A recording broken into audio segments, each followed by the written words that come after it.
नमस्कार मंडळी, आम्ही आता येल्लोस्टोन नॅशनल पार्कमध्ये आहे आणि आता जेवणाची वेळ झाली। आम्हाला एक पिकनिक एरिया आम्ही शोधत होतो, तर एक छान अशी रिव्हरच्या बाजूला एक एरिया शोधून काढली। पिकनिक एरिया आहे हा, खूप छान अशी जागा आहे, मस्त निसर्गाच्या सानिध्यात।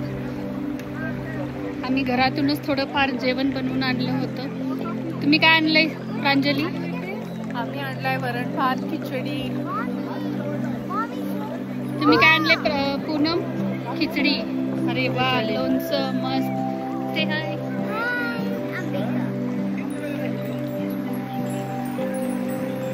आणि हे असं निसर्गाच्या सानिध्यात मस्त भोजन चाललंय।